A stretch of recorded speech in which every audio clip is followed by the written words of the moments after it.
پاکستان میں spin pitches کی ایک بار پھر تیاری کے بعد نعمان علی اور ساجد خان جہاں ان پلے ایبل بولر بنتے ہوئے دکھائی دے رہے ہیں، وہاں سے یہ آوازیں بھی اٹھنا شروع ہو گئی ہیں کہ یاسر شاہ کو پاکستان ٹیم میں دوبارہ موقع دیا جائے، جن کے کیریئر کے ساتھ بہت بڑا کھلواڑ کیا گیا ہے۔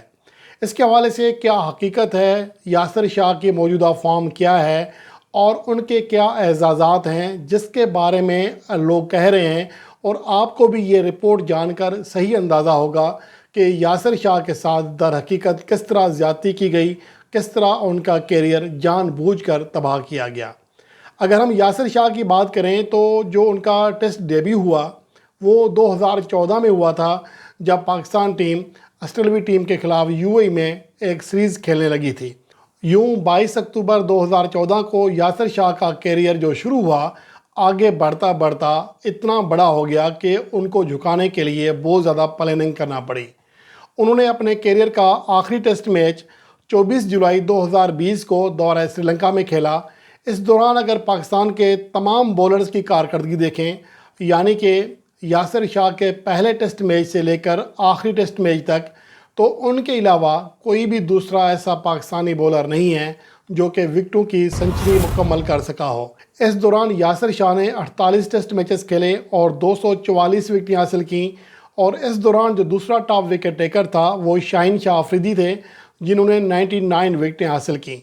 اور پاکستان کا کوئی بھی دوسرا اسپنر بالکل قریب تر نہ تھا یاسر شاہ کے۔ حتیٰ کہ اگر دیکھا جائے تو پوری دنیا کی اگر بات کریں، یعنی کہ وہ پلیئر جو کہ اس دوران کھیلے یاسر شاہ کے ٹیسٹ کیریئر کے پہلے میچ سے آخری میچ کے دوران،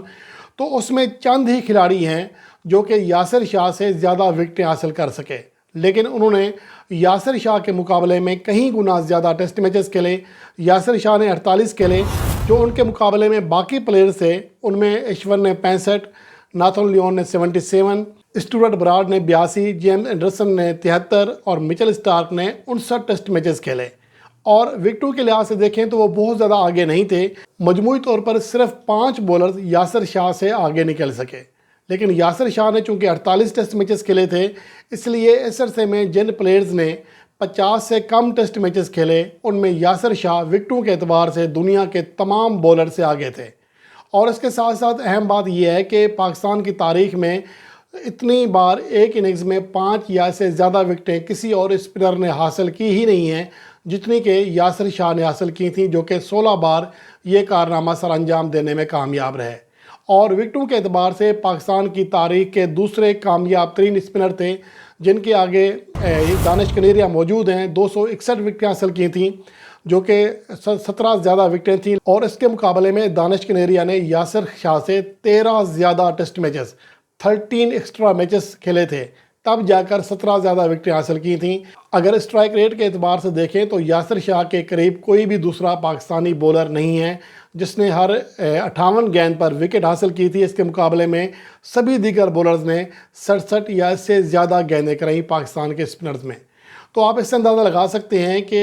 یاسر شاہ کا کیریئر پاکستان کے لیے کتنی اہمیت کا حامل تھا۔ اور اس کے ساتھ ساتھ روی چندرن اشون جو کہ آج بھی ٹیسٹ کرکٹ کھیل رہے ہیں، بھارت نے اپنے اسپنر کو سیٹ کیا ہے، راوندرا جڈیجا ہوں یا اشون ہوں، جبکہ پاکستان نے یاسر شاہ کو ضائع کیا، پلاننگ کے تحت ضائع کیا، یا پھر ان کی اتنی زیادہ کیئر نہیں کی گئی۔ اگر ہم یاسر شاہ کی آؤٹ ہونے کی بات کریں تو جب انہیں پاکستان ٹیم سے ڈراپ کیا گیا تو آخری 17 ٹیسٹ اننگز میں وہ 39 وکٹیں حاصل کر چکے تھے۔ میں ان اننگز کی تفصیل دیتا ہوں۔ بنگلہ دیش کے خلاف وکٹ لیس رہے ایک اننگز میں، اگلی اننگز میں 4 وکٹیں حاصل کیں۔ پھر انگلینڈ کے خلاف دورہ انگلینڈ تھا، یہ پاکستان میں نہیں تھا۔ انگلینڈ کی کنڈیشنز میں دونوں اننگز میں 4 وکٹیں حاصل کیں، یعنی کہ لگاتار 3 اننگز میں 4 وکٹیں حاصل کیں۔ پھر انگلینڈ کے خلاف 1 30 اور 2 173، پھر 3 وکٹوں کی کارکردگی دکھائی نیوزی لینڈ کے خلاف۔ پھر ساؤتھ افریقہ کے خلاف پہلی اننگز میں 3، دوسری میں 4، پھر وکٹ لیس رہے، پھر 1 وکٹ حاصل کی۔ ویسٹ انڈیز کے خلاف دونوں اننگز میں وکٹ لیس رہے۔ پھر سری لنکا کے خلاف جو ان کا آخری ٹور تھا کیریئر کا، اس میں پہلی اننگز میں 2، دوسری میں 3 وکٹیں حاصل کیں، اور آخری ٹیسٹ میں پہلی اننگز میں 3 اور آخری اننگز میں 1 وکٹ حاصل کی۔ 2022 کے بعد چلیں ٹیسٹ کیریئر ان کا خاتمہ کر دیا گیا، لیکن اس کے ساتھ ساتھ حیران کن طور پر فرسٹ کلاس میچز میں بھی یاسر شاہ کو موقع نہیں دیا گیا۔ حالانکہ یاسر شاہ